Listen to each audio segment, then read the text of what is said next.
Good afternoon and welcome to this side event to the 54th session of the Human Rights Council, focused on the targeting of minority communities, from hate crime to atrocity crimes.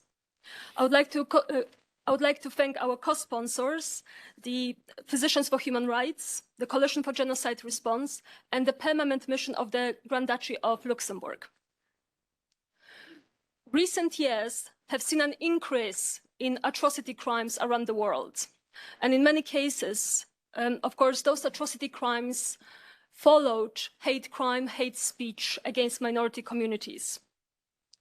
And unfortunately, in majority of those cases, those early warning signs and risk factors of atrocity crimes were not addressed, whether domestically or internationally. Later this year will mark the 75th anniversary of the UN Convention on the Prevention and Punishment of the Crime of Genocide. And despite the fact that it's been 75 years since the adoption of that convention, states do not have mechanisms that would enable them to monitor early warning signs and risk factors of atrocities to come. And as such, they're not equipped to prevent such atrocities. And indeed, this is something that we'll discuss today. With us today, we have wonderful experts who are going to share their experience and expertise on working on atrocity crimes and minority situations. We have with us Professor Fernand de Varenne, UN Special Rapporteur on Minority Issues. We have with us Dr. Homira Rezai, human rights defender working on the situation of the Hazara. We have Alex Crawford, OBE, award-winning journalist and foreign correspondent with Sky News. Rita Kaksey, who is a human rights defender working on the situation of the Tigrayans, and Lindsay Green, Senior Program Officer, Program on Sexual Violence in Conflict Zones, Physician for Human Rights. And as we are hosting this session, I wanted to emphasize as well that, of course, we are focusing on the situation of a few minority communities, but ultimately, of course, there are several other situations of minority communities around the world that require attention. And only earlier today, as I was also having breakfast, I was watching some news from Nagorno-Karabakh. And of course, over there, we are talking about 120,000 of ethnic Armenians who are being squashed out of that enclave. Close to 3,000 of them started already leaving the enclave. So this is something that we need to keep in mind. We are, of course, discussing today situation predominantly of two minority communities, the Tigrayans and the Hazaras, but ultimately we need to keep in mind the situation around the world of minority communities is deteriorating, and this is something we need always to keep in mind. And now, without any further ado, I would like to give the floor to Professor Fernand de Varenne. Many thanks, Evelina. Excellencies, distinguished panelists and guests, ladies and gentlemen, bonjour tout le monde. First, I'd like to express my appreciation to all the organizers for the invitation to address this extremely timely side event on the targeting of minority communities, focusing on the situation in Afghanistan and Ethiopia, and amongst others, Tigrayans and Hamad. I indicated in my 2021 report on minorities, hate speech in social media, but also in my 2022 report on ethnic conflicts and minorities, that we're dealing with trends that suggests significant increases in violence and hate speech targeting minorities globally, as well as an increase in ethnic conflicts. And therefore, we are facing, amongst others, higher risks of atrocities and even situations similar to genocide. And this is not an exaggeration, it's not hyperbole. We're in the period where the conditions for atrocity crimes are ever more present and prominent. And this needs to be emphasized. The main targets are overwhelmingly minorities, as they are the targets of genocide. Minorities are prone to be the main targets of the worst atrocities. Victims of genocide and ethnic cleansing are not, in theory, exclusively minorities, but history shows us that minorities are almost always at the receiving end of the most horrific crimes since at least the 20th century. Think of the Armenians, of Jews during the Holocaust, the Shoah, or the Tutsis in Rwanda and Burundi, the Yazidis in Iraq, the Rohingya in Myanmar, and so on. What we have different in more recent years is an explosion of hate speech in social media, hate speech, but also incitement to violence and even genocide, fueled by an increasingly unstable and uncertain world, and also a world of growing inequalities. And all of this mix directly contribute to the tsunami of hate crimes, violence, and even atrocities and calls to genocide. Now, data in a number of countries where we do have pretty reliable data suggests that minorities are often around 70% or more the targets of hate speech in social media. In fact, we have hate speech and hate crimes against minorities in the US, reaching in the United States, for example, reaching record levels. In the US last year, one report indicated the highest levels of anti-Semitic incidents ever. In India, hate speech directed at religious minorities, mainly Muslims, but also Christians, has become a routine feature of public life. From 2009 to 2014, we've seen an increase of over 1,130% of instances of hostile rhetoric towards minorities by high-ranking politicians, a surge of more than 1,000% in just a few years against mainly religious minorities. And this is a global phenomenon. Unfortunately, this phenomenon seems to be increasing almost everywhere, fueled by the toxic environment created through the proliferation of hate speech and prejudice, xenophobia, that is pushing extremist and even racist ideologies. But often this is linked to the rise of nationalism in many countries, not all, but in many countries, we're seeing a growth of nationalism, but a particular form of majoritarian nationalism that often has a religious or ethnic hint. Some media platforms are again amplifying intolerance and prejudice, hate, and even violence. And this is through social media, facilitating propaganda of hate, once again, and racism at an incredible volume and speed, and to the extent that they can reach, well, almost immediately, hundreds of thousands or even millions of people. And this hate speech is resulting in a number of countries in real harm, literally leading to individuals being, minorities especially, being vilified, singled out, their property destroyed, lynched, people are being lynched and killed because they are portrayed in social media as belonging to others, dehumanize others who don't belong, usually, and this means usually overwhelmingly targeting minorities. And I think this is exemplified by the treatment of the Hazaras and Tigrayans, which we'll be hearing about shortly. But there's more. We are seeing again an upsurge of religious intolerance and nationalistic scapegoating of minorities. As the UN Secretary General Antonio Guterres warned when he released the UN Strategy and Plan of Action on hate speech, and I quote, "Around the world, we are seeing a disturbing groundswell of xenophobia, racism, and intolerance.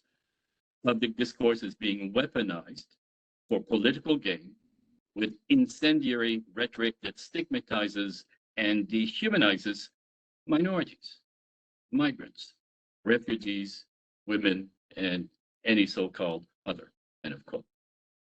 Now, allow me to bring your attention to that there is also increasing violence because, and I think the link can clearly be made, words can lead to harm, to real effects in the real world.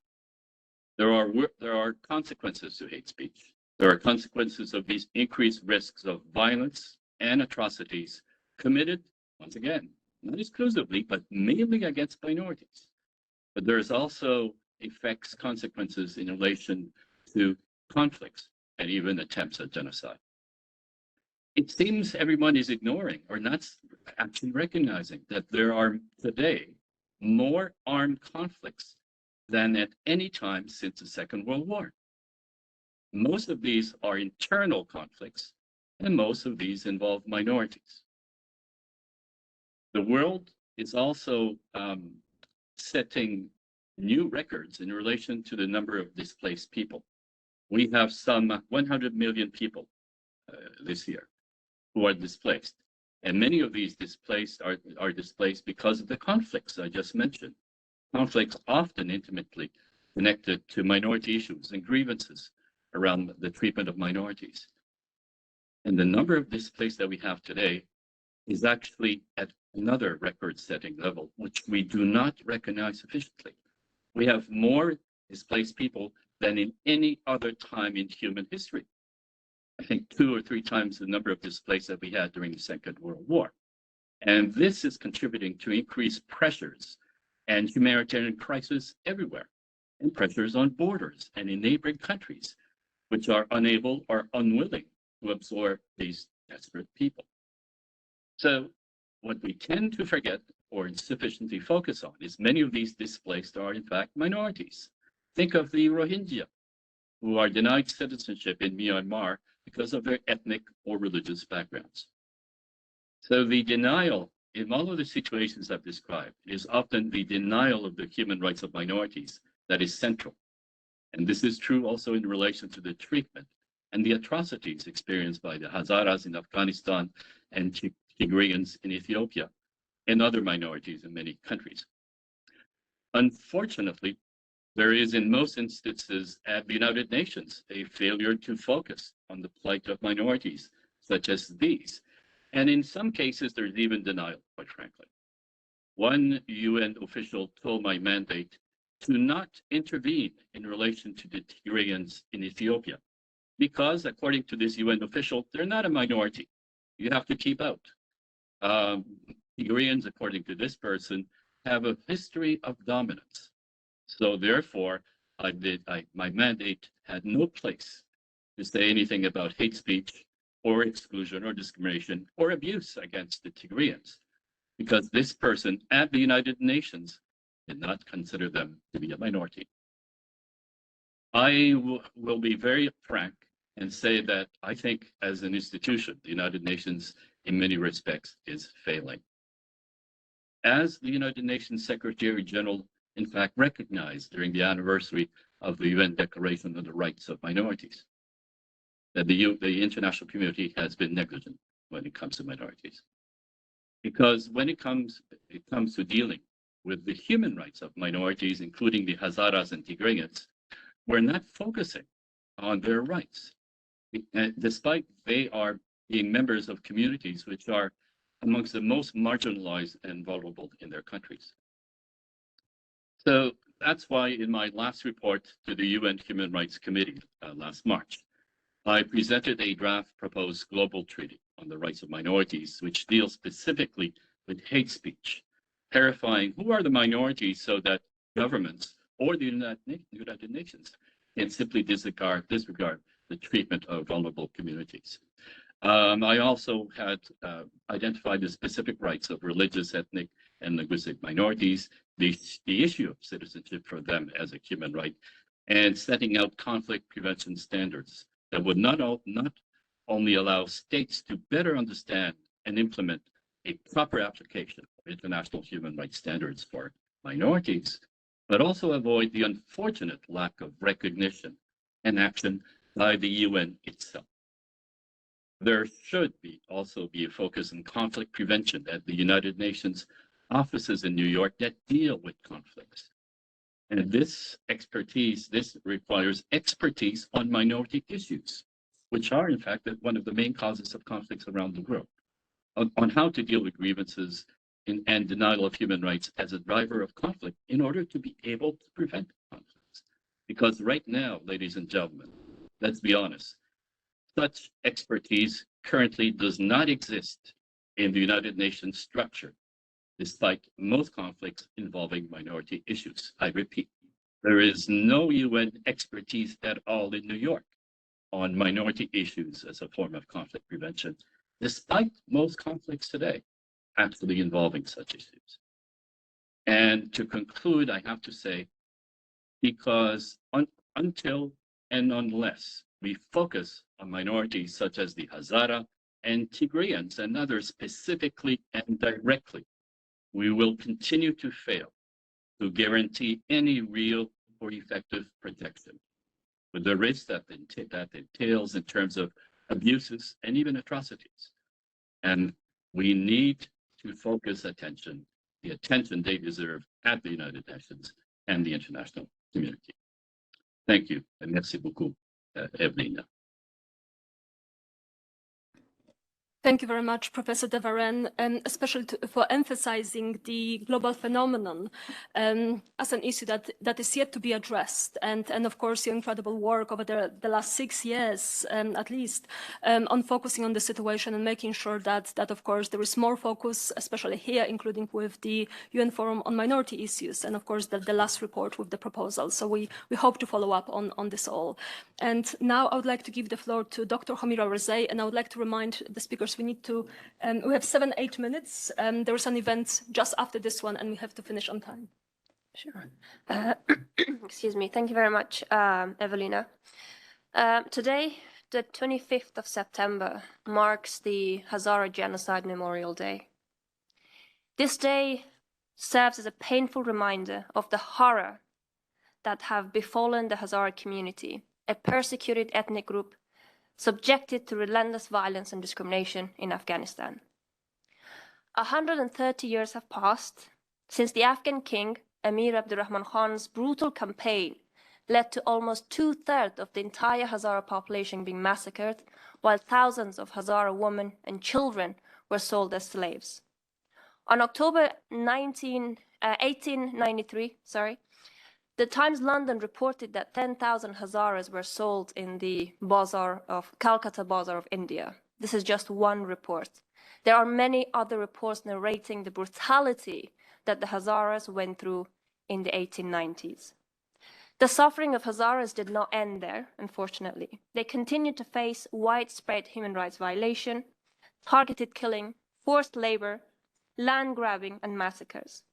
Under the first Taliban regime in the 1990s, Hazaras went through over 10 massacres, including in the 1998 Mazar-e-Sharif massacre, which, according to some sources, 15,000 Hazaras were killed in just one district. These historical, genocidal, and dark chapters in Afghan history served as a reminder of the enduring suffering of the Hazara community and the importance of recognizing and addressing historical injustice. Because these historical Hazara genocides were never recognized, Hazaras are once again experiencing genocide under the Taliban regime. Afghanistan, or the Republic, fell 2 years ago. And we see a significant increase of the human rights violation and violence against the Hazara community in the country. Last year, in fact, we published a report on the Hazara inquiry, looking at the situation of Hazaras in Afghanistan. And the report concluded, which was chaired by Lord Olsen, and Evelyn and I worked on it, assessed that the Hazaras are at risk of genocide at the hands of Taliban and ISK. Professor Fannin talked about hate speech, how it has reached record level. Unfortunately, that is also the case in Afghanistan against the Hazaras. On daily basis, we see hate speech against the Hazaras. Myself, I'm a victim of that, where I experience it online on daily basis of these hate speech that is directed at Hazaras, and me being as a Hazara. The other crime or crimes against humanity that's increased in Afghanistan is targeted attacks and targeted killing. 3-4 days ago, a Hazara father and his son was beheaded in Uruzgan. This is not a lone case, but in fact, it's something that happens across Afghanistan. Another problem that we have in Afghanistan is the aid distribution. In the morning, we talked about this. Hazaras are severely discriminated against when it comes to aid distribution. In central Afghanistan, a district called Bamyan, the aid distribution that was meant to be I'm sorry, I'm a bit ill, so my mind is not working properly. The aid that was meant to be delivered in Bamyan were actually sold to the people. And another aid that was meant to be distributed in Daikundi was then redirected to people who support the Taliban. And this is, again, something that we see across Afghanistan, where not just Hazaras, but other ethnic minorities are also experiencing this, where aid is redirected from the ethnic minorities to Taliban supporters. Another crime that we see a significant increase since the Taliban regime has taken over is forced displacement and land grabbing. This is done by both the Taliban and an ethnic or a tribe called Kochi, which is a Pashtun tribe. And again, this is seen in many Hazara populated districts across Afghanistan, including Helmand, Kabul, Mazar-e-Sharif, Daikundi, Behzud, and so on, where thousands of Hazaras are displaced and their lands are taken from them, and Pashtun or Taliban supporters are resettled in these districts. This poses a huge risk, security risk, not just for the region, but actually globally. And the geographical change that is happening as we see on a daily basis is a significant threat and imbalance in the country. Freedom of religious or belief doesn't exist in Afghanistan. And the crackdown on religious freedom is getting more violent. Hazaras who predominantly practice Shia Islam, they practice or they commemorate something called Muharram. Last month, several people were killed because they decided to go and commemorate Muharram outside on the streets when Taliban specifically told them that they're not allowed to. Taliban have also stopped other cultural celebrations such as Nowruz or the New Year in Afghanistan. So we see this homogenization or Pashtunization in Afghanistan, where the other cultures, such as the Hazara cultures, are at the brink of extinction, and where Hazaras are not allowed to practice their religion or their culture.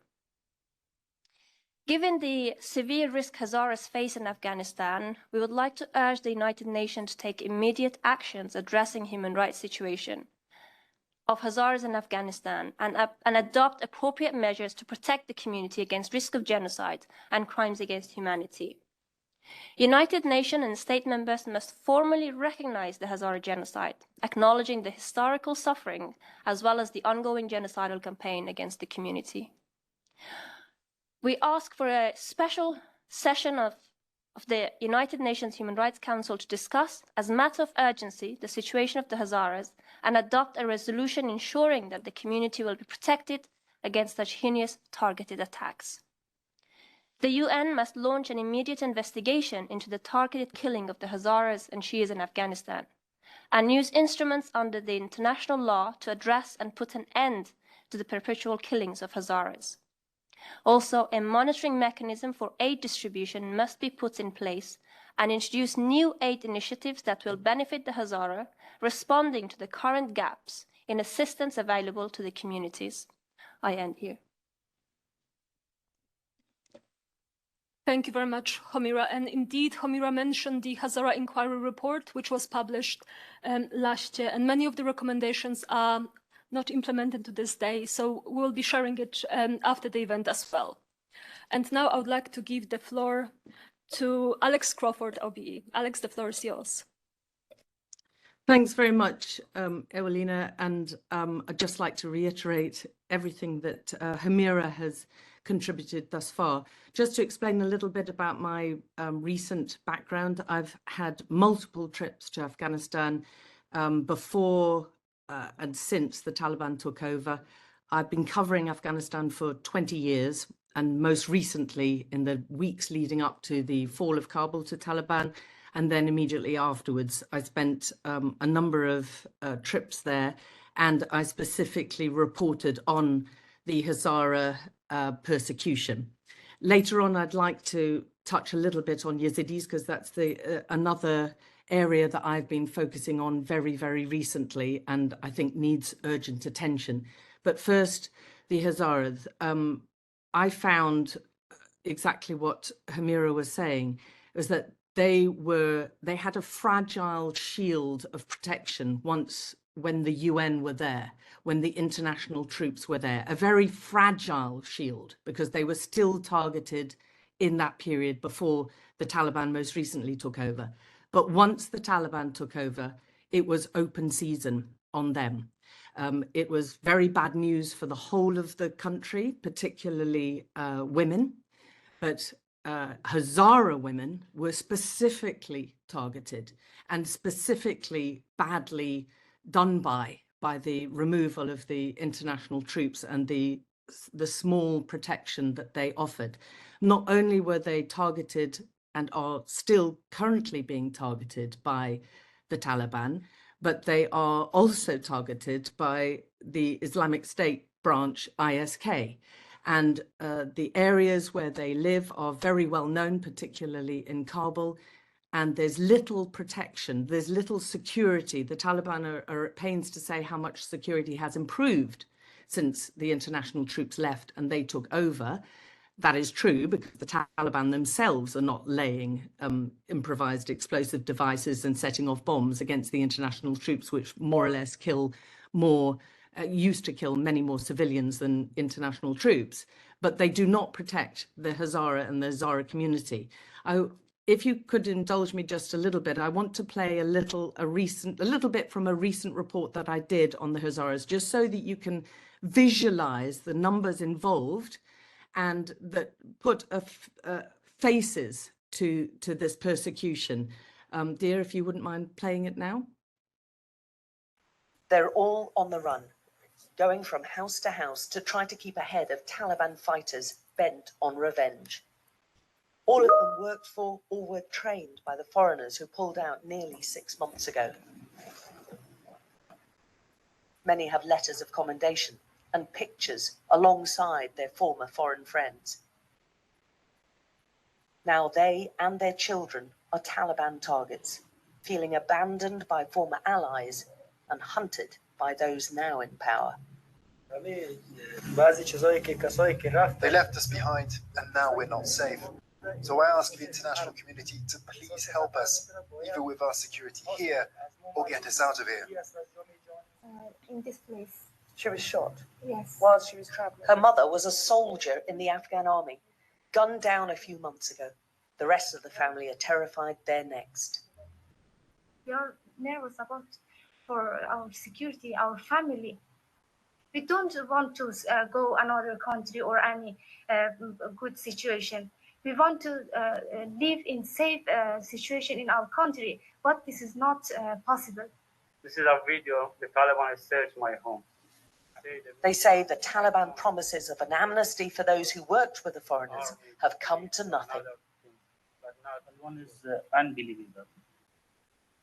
And they say wrong, they say a lie.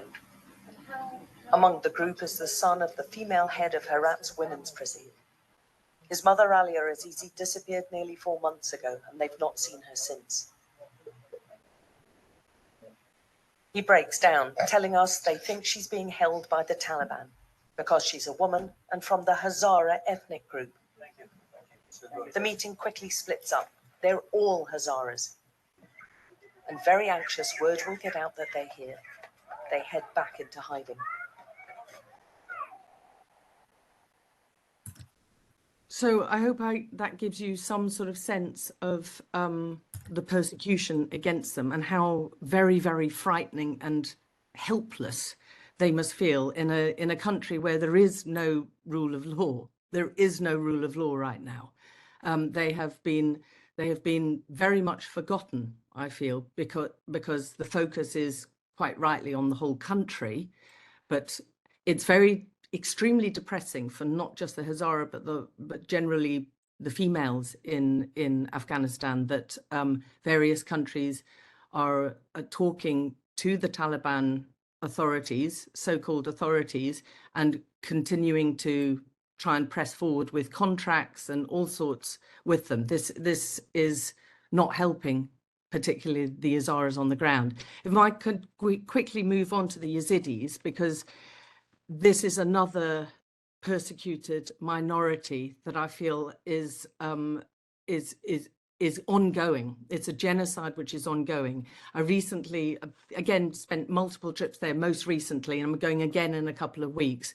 And there are still thousands of Yazidis who are being held in captivity by Islamic State in Iraq and Syria. We have tracked them ourselves. We have been there as some are rescued. There is no coordination between any particular group. It's usually just individuals who are trying to track down these Yazidis. Yazidis being a large ethnic group which the Islamic State launched an invasion of Sinjar in Iraq in 2014. That was quite well documented, and they took over Mosul first in Iraq and then went on to storm Sinjar. When they reached Sinjar, they rounded up, separated the women and the men. They separated the old women from the young women. They tended to kill a lot of the men and the older women, and they took the younger women, many of whom were prepubescent, some were children. They took them and they held them captive, sold them in bazaars, treated them as domestic and sex slaves. And there are still at least a documented 3,000 still being held by Islamic State in captivity. There are 200,000 Yazidis displaced, many of them held in, living in camps, spread over camps, unable to return to Sinjar and to Kochu, where the genocide began. In Kochu itself, it's a ghost town, lots of damage still. There are still unexcavated mass graves. We saw one ourselves.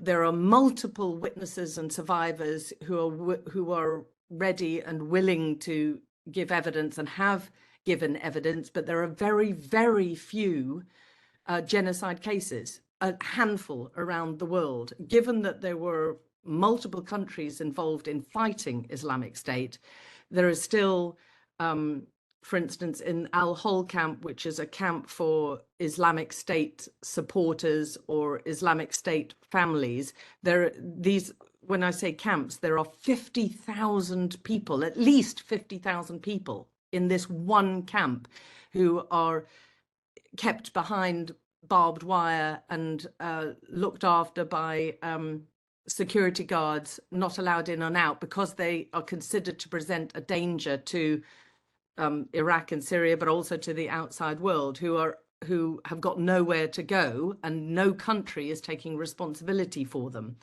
The UK just recently announced that they recognise this as one of their 5 acts of genocide against the Yazidis.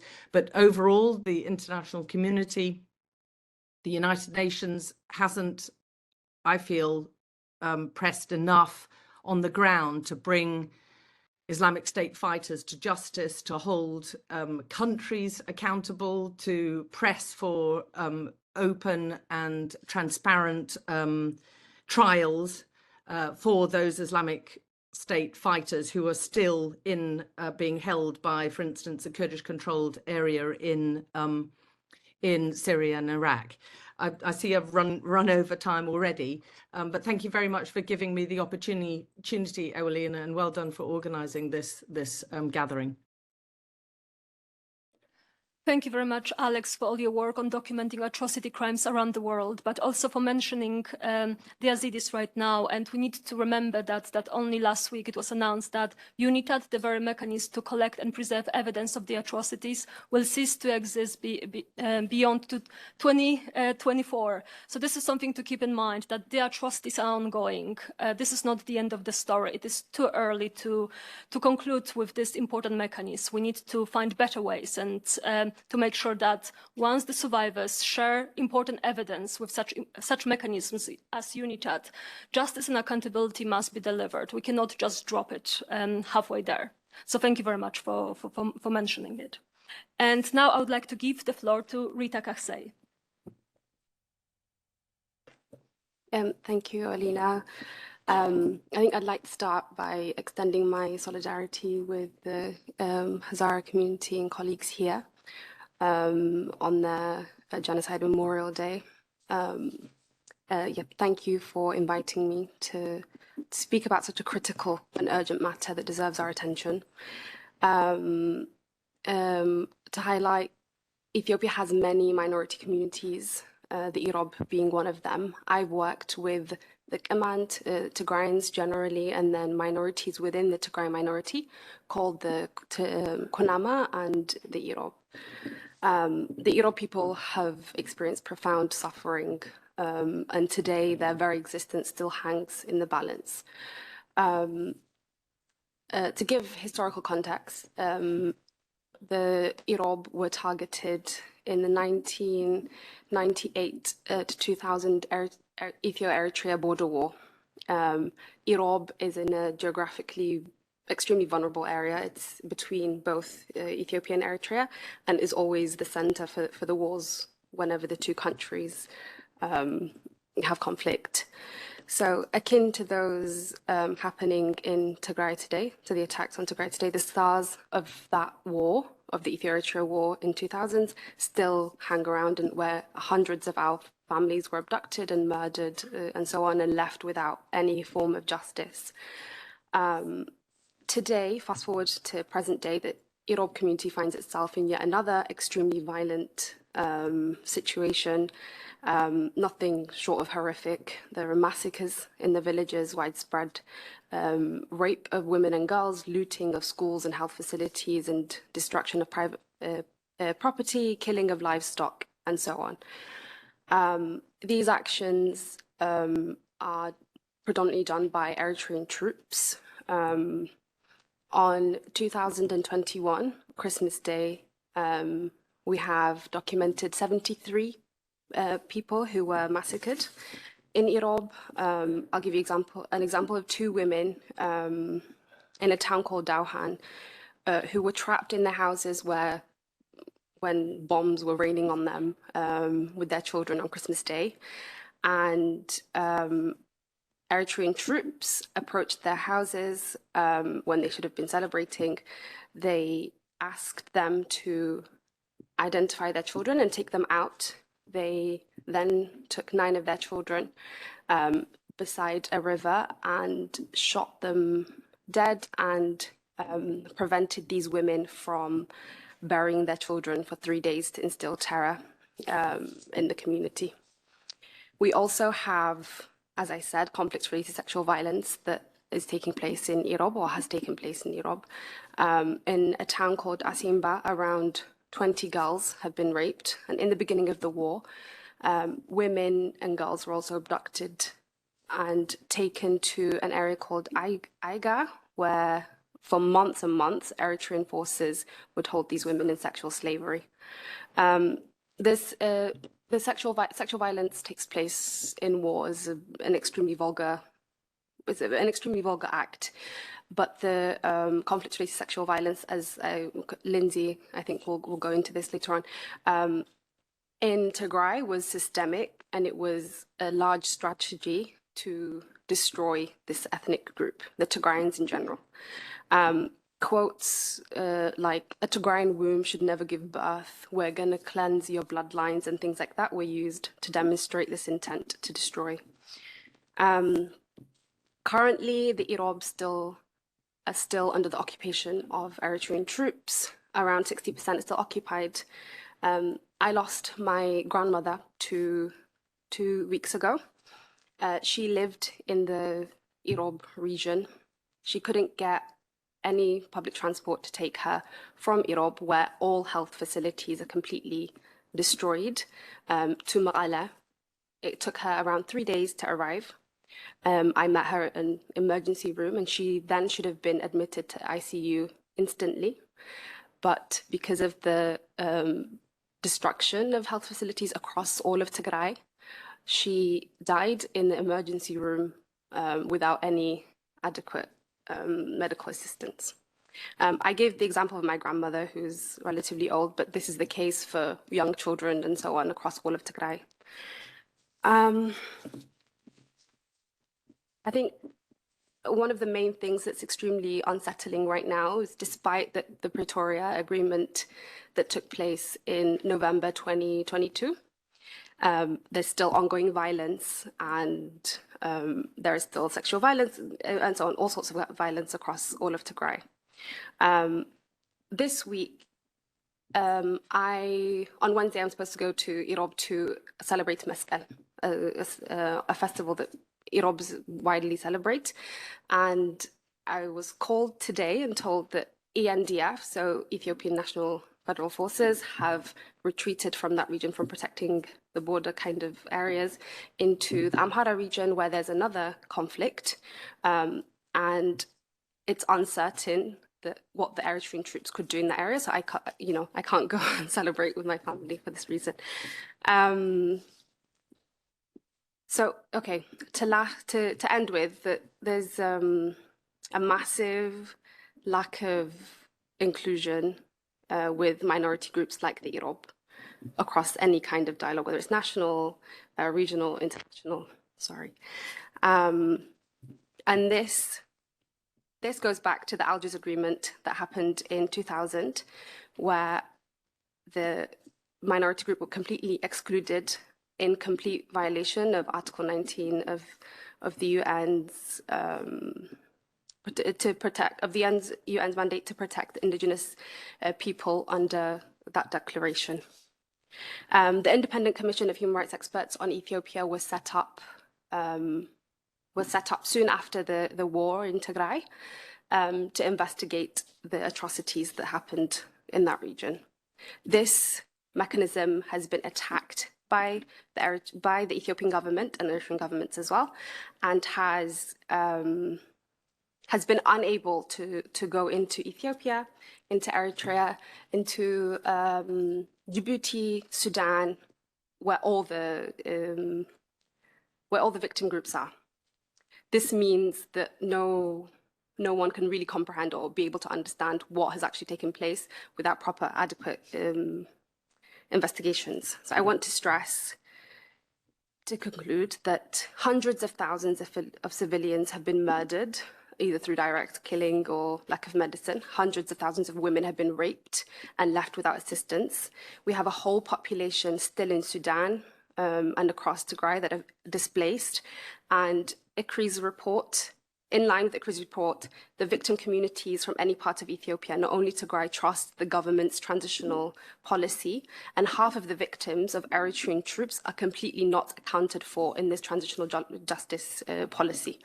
So member states of the UN, by ending the ICRI mandate, which is set to happen soon, we are demonstrating the failure of this institution as a whole. And I think it's time that we side with the victims and these minority groups and continue to do our work properly. I think I'll end there.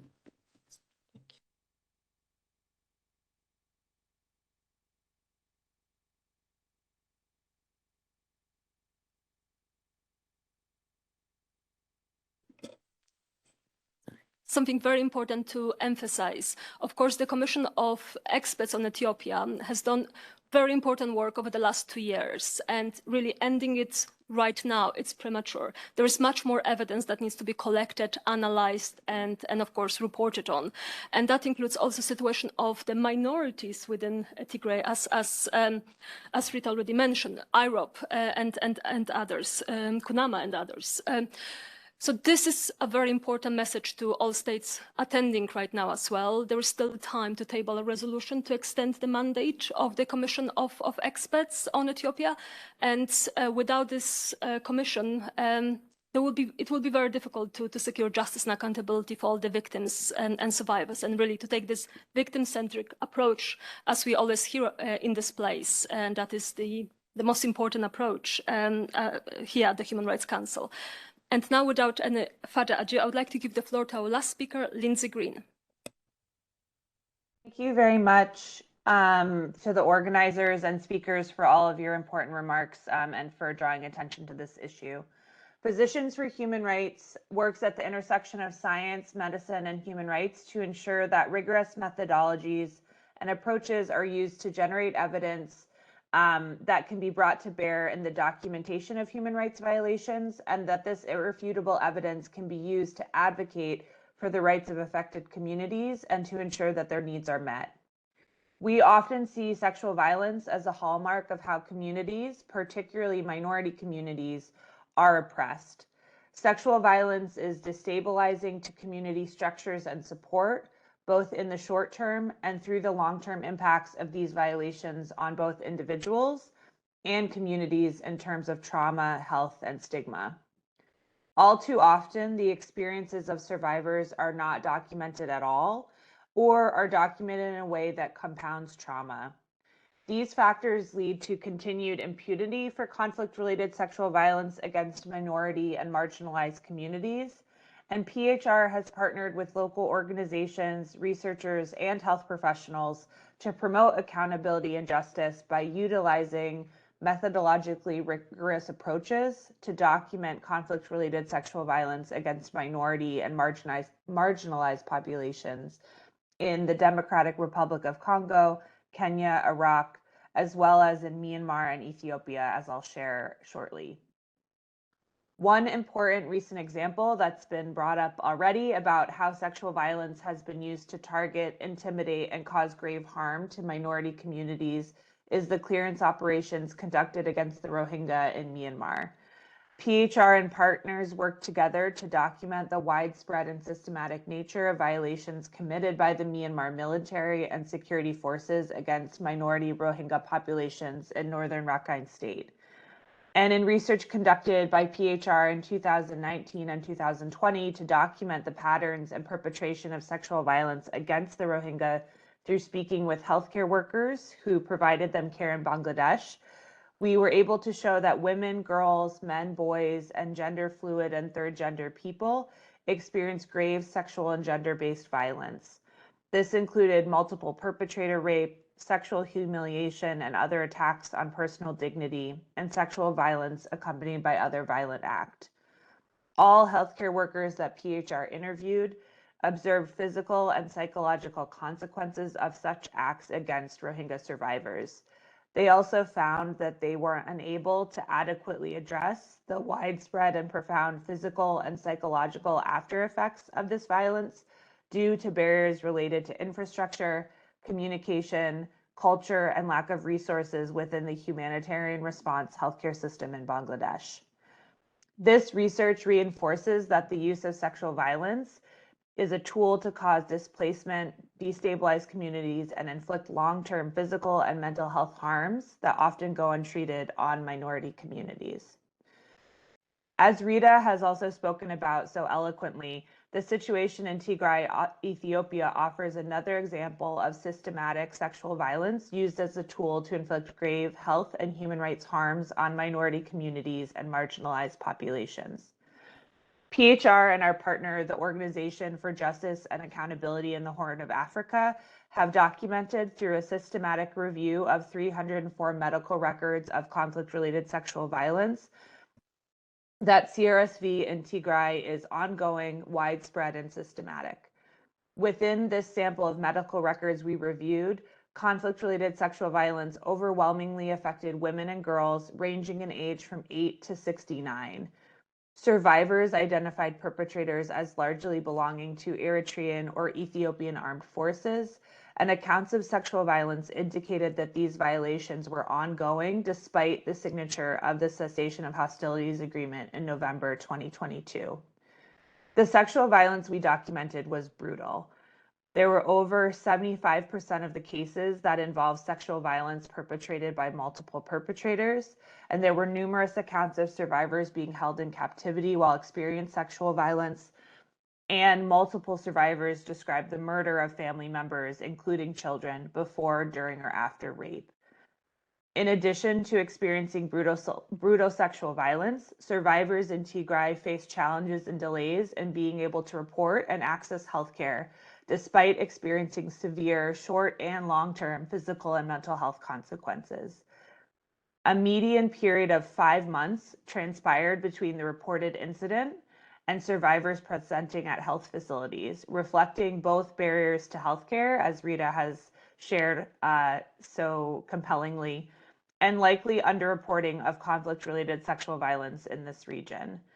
Our research on sexual violence in Tigray highlights the short and long-term impact of sexual violence on survivors and their communities, and underscores again how sexual violence is a tool all too often weaponized to destabilize minority populations. Furthermore, in both the cases of the Rohingya and in Tigray, there is an additional concern regarding the intergenerational impacts of this trauma, especially where survivor needs for care and treatment remain unmet. The individual and community level impacts of such trauma may have ongoing destabilizing impacts for many generations to come. And because of this, it is crucial for such communities to be able to access care and also seek accountability and justice for the violence they have experienced. For both those immediately impacted and for the stability and health of the community in the long run. It is incumbent on the international community to ensure that the needs of minority communities for justice and accountability are not overlooked or minimized within larger processes. We see areas for hope in the multiple justice processes underway for the Rohingya at the ICJ, the ICC, and in universal jurisdiction cases. However, we recognize that these processes do not go far enough to address the immediate needs of survivors and affected communities. We are concerned about the lack of meaningful processes for justice and accountability in Ethiopia, which adequately incorporate the perspectives of survivors of sexual violence and minority groups. This is particularly troubling given the lack of support by Human Rights Council members for the continuation of ITRI's mandate and the escalation of conflict in other regions of Ethiopia, indicating that ongoing impunity for these crimes committed creates a risk of ongoing atrocity crimes. It is essential that survivor-centered trauma-informed care and services are provided equally to all survivors, including minorities. I'll end there. Thank you so much. Thank you very much, Lindsay. And indeed, there are several reports produced by Physicians for Human Rights that especially in minority situation and of course rape and sexual violence that require further attention from all attendees. But we'll take a very brief remarks, and I see a representative of Armenia.